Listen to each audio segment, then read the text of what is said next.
dark and mysterious, quite the brooding kind of noodle dish here, guys. And pork croutons. I mean, does it get better than that? This is my version of Hokkien mee. So guys, this is not a hard dish per se, but there is a little bit of technique here that is going to make it really exceptional. And a lot of that technique has to do with the pork belly element. So let's get going on that first of all. So I have here some sliced pork belly, or sometimes it's just called pork belly rashers. And you kind of always get a bit of a mixture with these. You get some that have quite a lot of fat, some pieces not so much.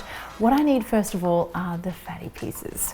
All right, so I'm going to grab a hold of those, and what we're doing here is we are making pork croutons. Well, I call them pork croutons. It's like crispy little golden nuggets of pork that gets sprinkled on top of the noodles. And also we want to render the pork fat. So two things that we're doing here first of all.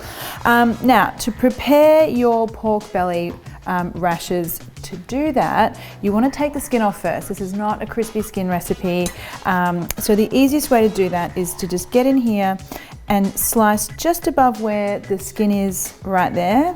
Now just slice into here a couple of centimeters and then flip this over, and you've kind of made yourself a little skin handle, for want of a better terminology for that.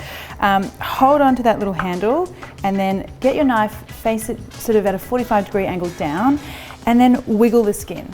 So it's the skin that's doing the moving, and it's just slicing up against your knife and coming off fairly easily. If you get stuck or a piece comes off, just start again at the other end. Again, wiggle, and then your lovely piece of pork belly, fat still attached and the skin gone. And now you just want to dice up that pork. Now these go into a cold frying pan,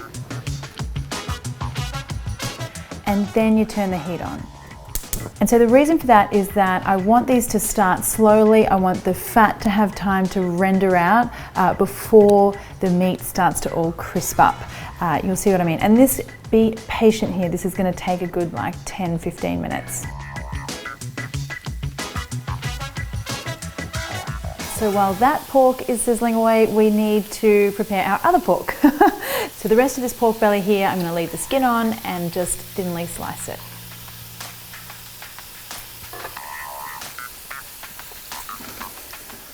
So this pork here goes into a bowl, and this one is getting a marinade treatment. So we want some soy sauce, just a little dash of sesame oil, and a pinch of white pepper. Give that a mix, and it doesn't need long. We're just going to set it aside while we make the stir fry sauce.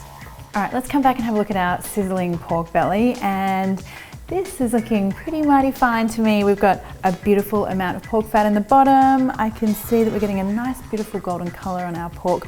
What I might do here though is actually chop these pieces even smaller, which is going to help even more fat to render out. I find it's kind of easier to do it at this stage with some scissors. I know, unconventional, but you know, whatever works, and this works.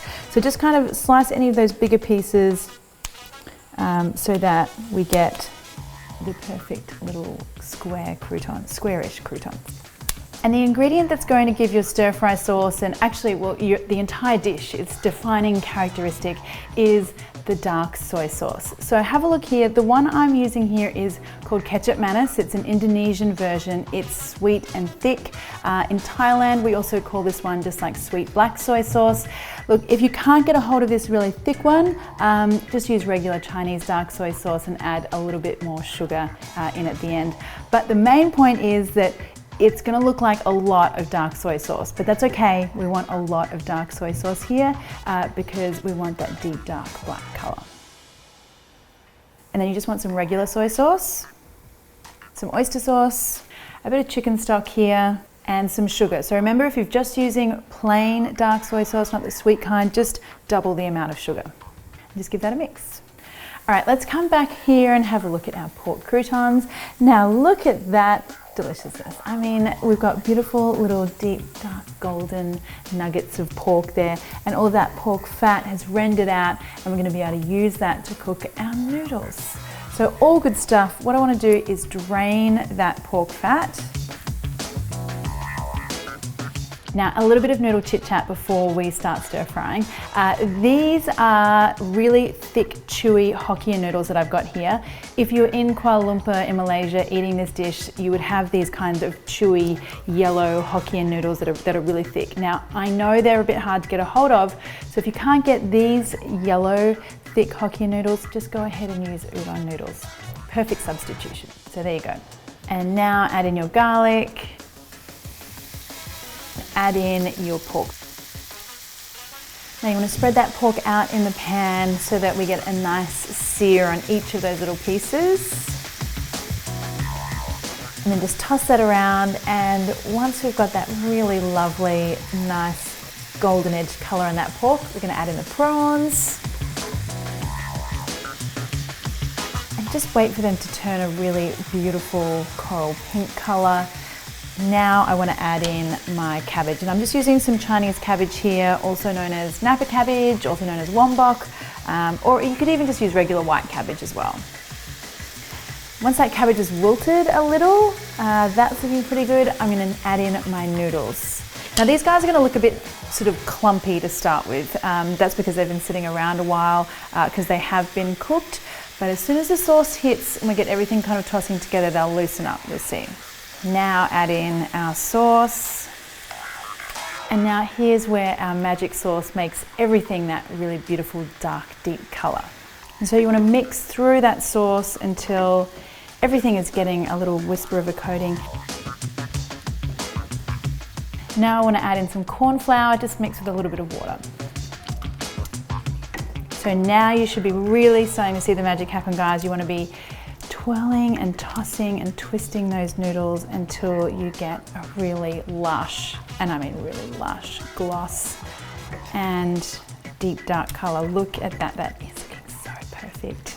And it shouldn't be overly saucy, it should just be, each noodle should be like thick with sauce, but not too much like leftover sauce, if you know what I mean. It just should be all stuck to the noodles and the pork and the prawns. All right, this is looking great. I'm gonna get out on my plate now.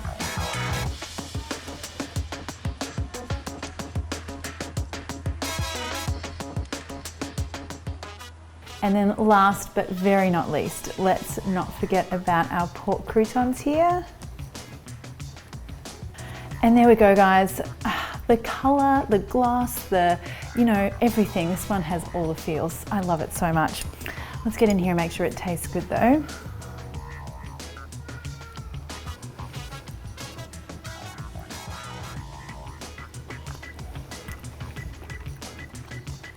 Without word of a lie, guys, that is so incredibly joyful. You have that really beautiful savory porkiness in every bite. You have the beautiful sweet soy sauce flavor. Oh, and those crunchy pork croutons. The whole thing, so amazing. Yum.